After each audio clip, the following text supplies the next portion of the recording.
We gonna try this again.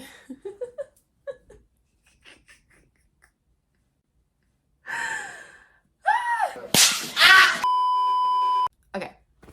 Hi. So today I wanted to do a little. Okay. So today I wanted to do a different type of video. I am an actress and a writer, and in my acting classes we analyze a lot of Okay. Sorry. In my acting classes, we analyze a lot of TV and film, and I wanted to do that today. I recently watched a movie on Netflix called Don't Mute. Whoa. I recently watched a movie on Netflix called Don't Move. It recently came out and I watched it and I wanted to talk about it. Recap, review, things I liked, things I wish they added, just stuff like that. Just chatting about the film. Just chatting about the film. Yeah. Okay, so Don't Move. My God, where's water? Okay. Oh, my iron pill. Yes! Okay. Don't Move. So it's about this girl, Iris. She gets kidnapped by this guy and he injects her with this drug that paralyzes her entire body, and she is fighting for her life to get away from this man. Yeah, that's like the gist of the film. Okay, but let's get into it. Okay, so Don't Move. It stars Kelsey Asbille. I hope I'm saying her last name right. I am so sorry if I'm not. She plays Iris. I'm gonna be calling her Bestie throughout this entire video. And then we have Finn Wittrock. He plays Richard, but Richard wasn't really his name or anything like that. We're gonna be calling him Bro throughout this entire video. So Bestie and Bro. Yeah. Yes. But first I want to say listen, I loved the cinematography. Like, yeah. The shots of like the scenery and stuff, it was so pretty, and I love the close-ups. And there's a wide shot that I really liked when they're in the woods, and okay, it's a wide shot. Bestie is stumbling through the frame because the drug, I'm gonna get into what the drug is doing to her body. But she's stumbling through the woods trying to get away from crazy Bro. Bro is not in frame at all yet. It's just Bestie. She's stumbling through, then she stumbles out of frame. Then you hear Bro whistling. Funny. And then he just slowly walks into frame, whistling, strolling along after her. Like, this is like a casual Tuesday for him. Listen, I just found that very creepy. I just really like that shot. Okay, anyway, so let's get into the film. Don't Move. All right, so we start off with Bestie. She wakes up. You can tell that she's not a fan of life. She got stressed. You could tell that she's getting ready for like a hike, a walk or something, but she leaves her phone charging. Ooh. But she takes a pocket lamp. Who is that? Yeah, she leaves her phone charging, but she brings her pocket knife with her. So now we're on our hike and we reach a memorial site we later learn that it's her son. It's a picture of her son. She looks at the picture of him and just like all the memories and everything like that. And she picks up it's like a toy boat or toy red boat that was next to his picture. She picks it up. It was his toy. So she takes it with her. And where we're at is we're very high up on, look down, listen, there's a lot of rocks and you'll be done if you fall. Okay? Like, yeah. But she moves to the edge, very close to the edge, and she's ready to jump. She wants to jump. But then Bro, he just comes strolling along. He comes in and he's like, hey, I'm gonna join you now. I'm just gonna chat with you, you know? And he just starts chatting about his life. And she's like, I'm in the middle of something. Can we like... But he starts to open up to her like, hey, I've been where you are. He starts to say like, I was in a car accident with my girl, get into the car, start an argument, we crash. I survived.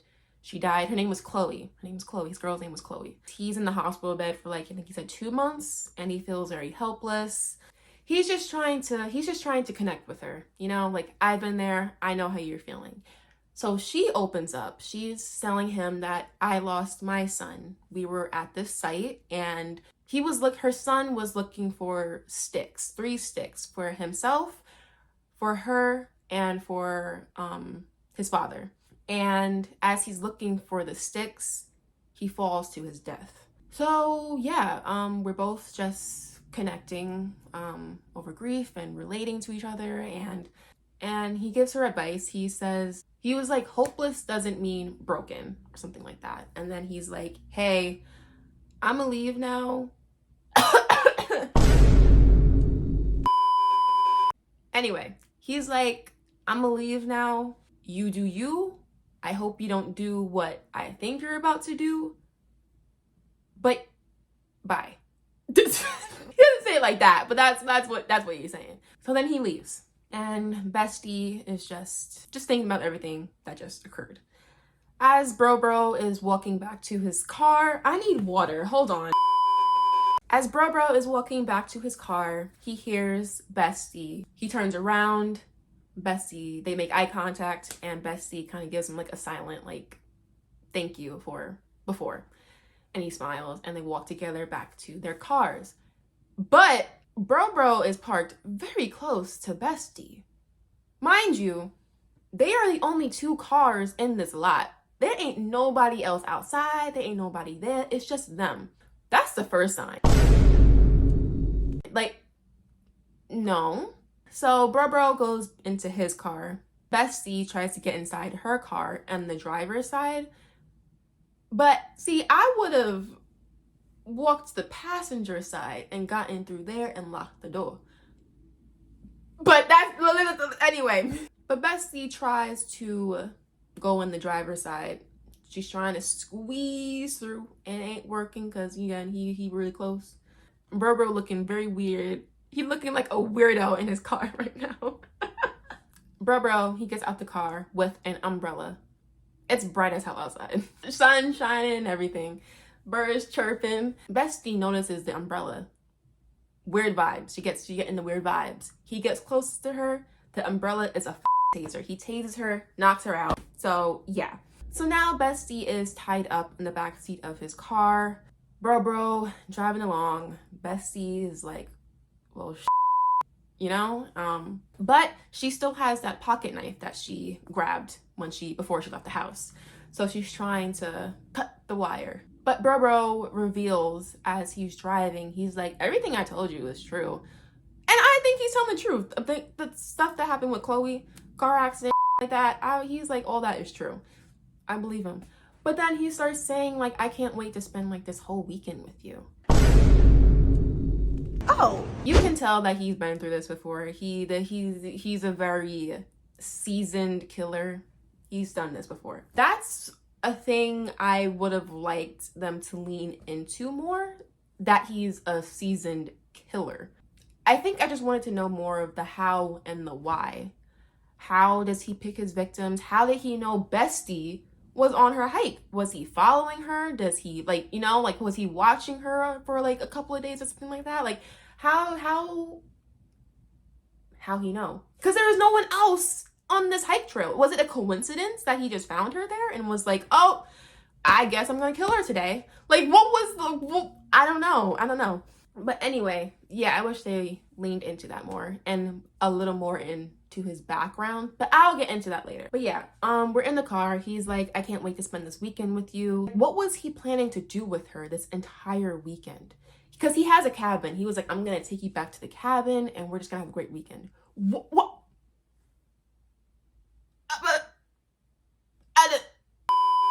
Because they didn't really tell us what was going to be happening during this entire weekend, like what he had planned, because something happens. I'll get into that. Anyway, right, we're in the car. You can tell that he's done this before, and Bestie is able to cut her hands loose. Bestie tries to stab him. She misses. The car is just We swerving.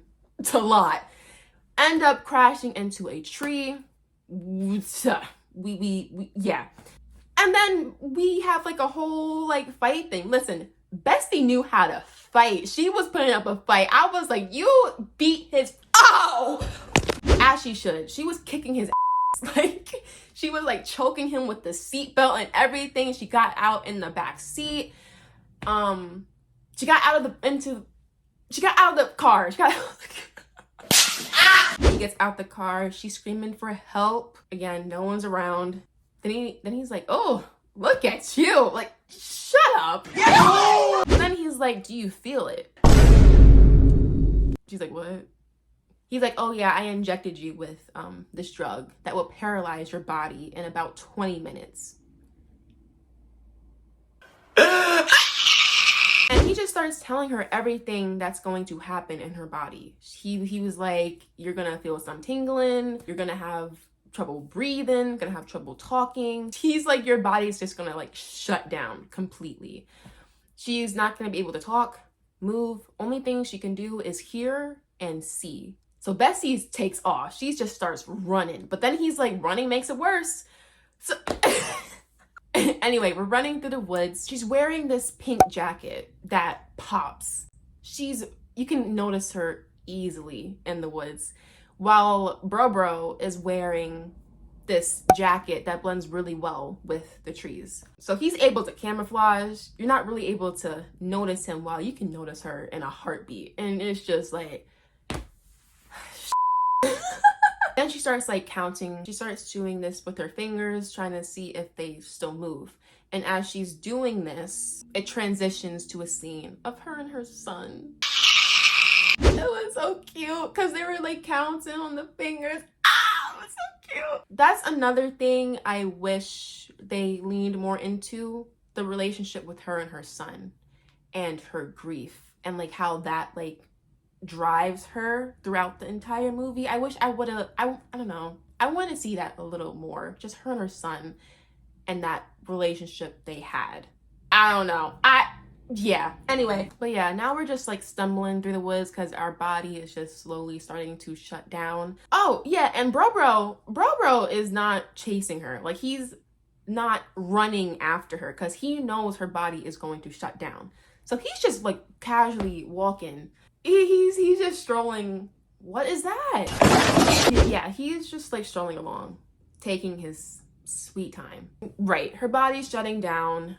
Slowly, she can feel it, but we find a hiding spot under like a tree or something, and Bro is like right above it, trying to see where she at, but he can't see her. But then as she's in this hiding spot, there's a lot of bugs, like ants and it starts crawling all over her, and she's trying her best not to scream, but me, nah, I would have been done. I would have been a goner. I don't do bugs. And they're like crawling all over her and everything. It is disgusting. And then she screams. She crawls out of this spot that she's in. Bro sees her. But then she's like crawling and she crawls into the water. And she just floats away. Another thing that I would have been, I can't swim. They had a lot of cool shots in the water because you felt like you were there with her.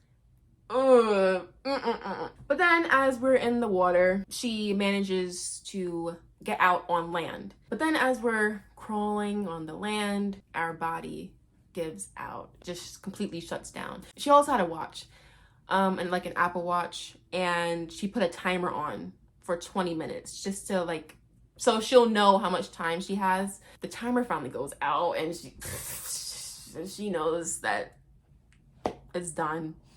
All she can do is see and hear. But her vision is very, you know, like on like a really hot day, you can like see like those waves or like the heat or whatever. That's what her vision kind of reminded me of. And her hearing is a little muffled. So we're on grass right now, but she can see like this person on like those, it's like one of those like lawn mower things that look like a car or whatever. He's on one of those and just mowing his lawn, but he can't see her. So he's mowing his lawn And he getting closer. She can see he's getting closer. She's like, I think I'm done for it right now. And I mean, I think she's thinking that she's gonna end up like that scene in Sinister. No! No! No! If you know, you know. But he sees her and he stops mowing the lawn. He gets down. I'm gonna call him Friend. Friend sees Bestie and he doesn't really know what to do. He's like, he's trying to get like answers out of her, but she can't talk. She starts to blink once for yes, twice for no. And that's how they start communicating. He realizes something went wrong. He's able to wheel her inside on like a barrel or something because he has his own little cabin. Wheels her inside and he's like, I'm gonna call the cops. You're gonna be fine. I got you. Yeah. As he's calling the cops, guess who knocks on the door? Bro.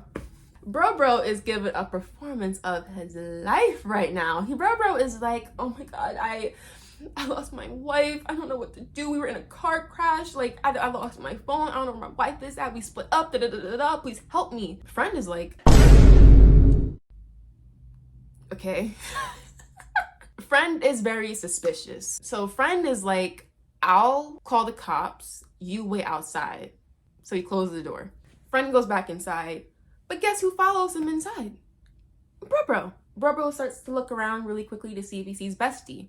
Bestie is no longer in that wheelbarrow anymore. She is now behind the couch, laying on the floor, very close to the wall.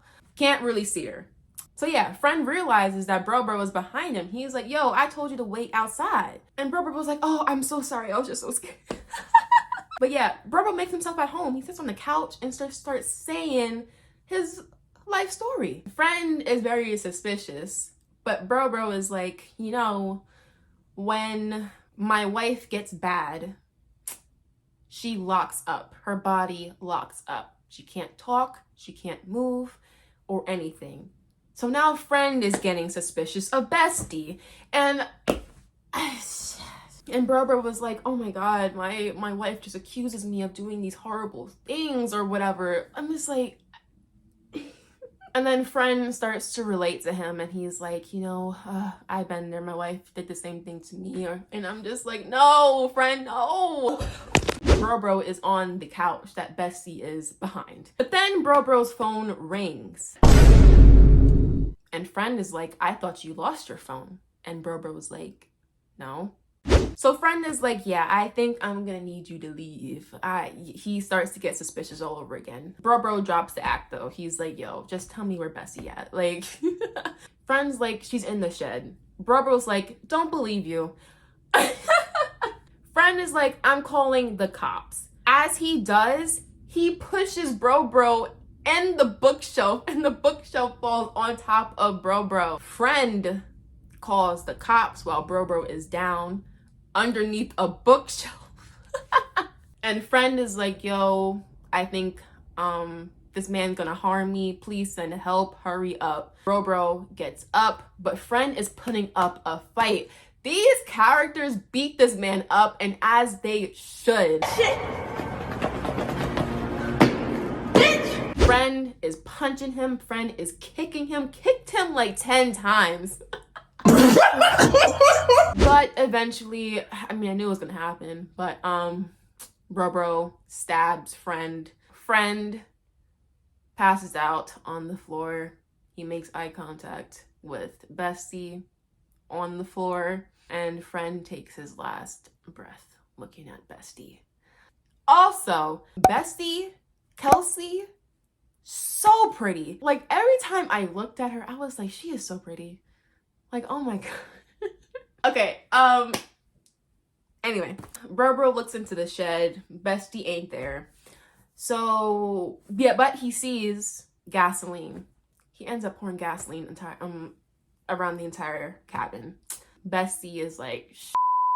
But Bestie is able to move her fingers a little bit. Bro ends up just lighting the whole place up. Bro leaves. Bro gets inside Friend's truck.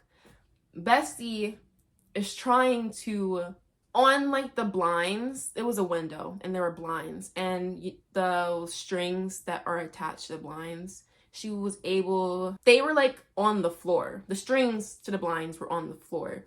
She was able to wrap her fingers around the blinds so they can go up and down to signal to him like, hey, I'm inside, don't let me burn. And that is just so crazy, having to choose to burn alive in a cabin or your kidnapper to come in and crazy. Anyway, bro sees the blinds going up and down.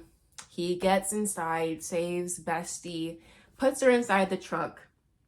So now they're both inside the truck, and he's like, look what you made me do. Oh!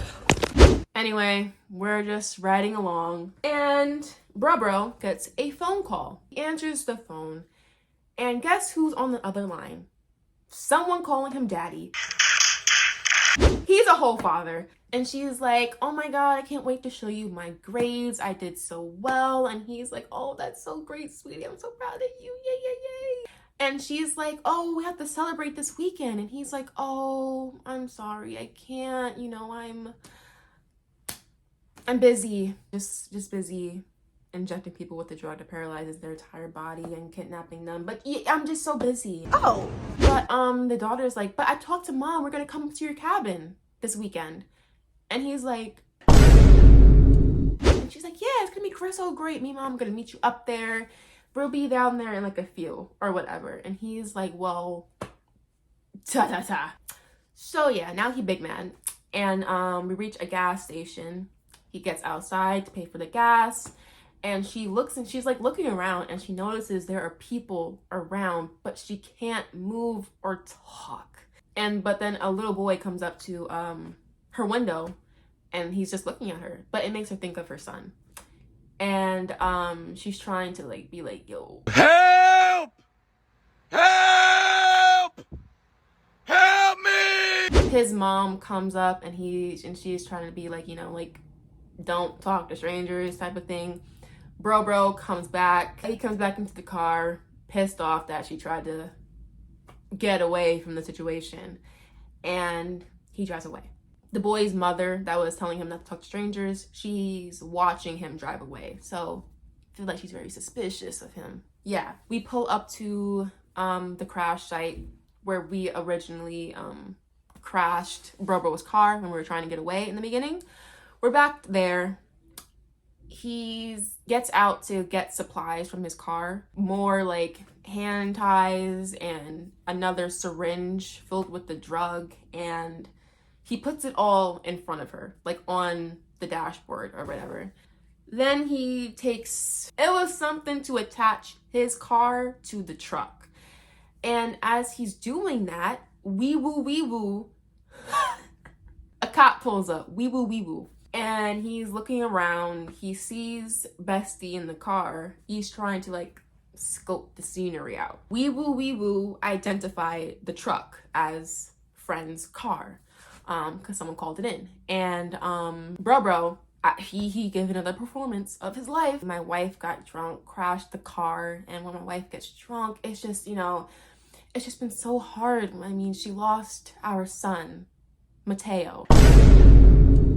Her son's name was Mateo. She told him that in the beginning when she was about to jump and he was trying to talk to her.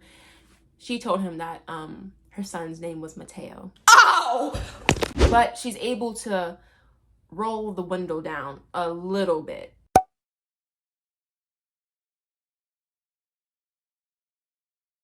Bro takes that thing that he was attaching the cars with and just whoop, he knocked that cop out, and he just kept whacking him. And I'm like, damn, another person done died. We ain't never getting out of this. So yeah, bro gets back into the truck. He lights wee woo's car on fire, the cop. Bro, he kind of sloppy. I don't know. I feel like I wanted more moments of bro where I just felt like he's a seasoned killer. He has done this many times. I wanted to feel that more and I just wanted to be like, I feel like more scared of him. I mean, there were moments, but I just wanted to really be scared, like on the edge of my seat, like. But I don't know. I just wanted more moments where you just like felt like just like terrified of him, I guess. I don't know. Yeah, anyway, Bro gets back into the car. We noticed that one of the syringe that he left out in front of her is gone. She managed to get that syringe. So now Bro is bugging the out. He's like, you know, I just killed Weeboo. I killed friend. My family pulling up to the cabin this weekend. Like, my whole weekend is just screwed. He bugging out, and she's trying to like talk him down and be like, yo, just let me go. Like, I don't know your real name. I know nothing. I won't say a thing. She's like, I can tell you love your family. And he's like, oh, don't bring up my daughter. Don't bring up my son. Ah! Anyway, yeah. But then he starts opening up again about Chloe, the ex that died in the crash. The whole crash, pretty sure that was on purpose. He did the crash on purpose. And he's like, you know, as Chloe is taking her last breaths right in front of me, my last words to her was, thank you. And then he was like in the hospital bed. It just gave me so much clarity. And like, I was like, I'm God. Bro called himself God. Listen, anyway. So yeah, her talk to him did not work. Now we're at like this lake or whatever, and he's just like, I just wish we would have spent a great weekend with each other together, but I have to speed up the process because my family coming up. I just really want to know like the details of his plan. Like, what does he do to everyone he did this to? It like what I don't know. He planned an entire weekend. I just want to know what his entire plan was. What was he going to do? I just want more details of him, what he does, and his backstory a little bit more. I think I just wanted a little more of that. But yeah, he's like, yeah, we gotta speed this up. Since my family's coming up, I'm just gonna have to kill you right here, right now. But she's like, yo, why didn't you just let me go when I wanted to go, when I wanted to jump? Why didn't you let me jump? I wanted to jump. And he's like, wanted.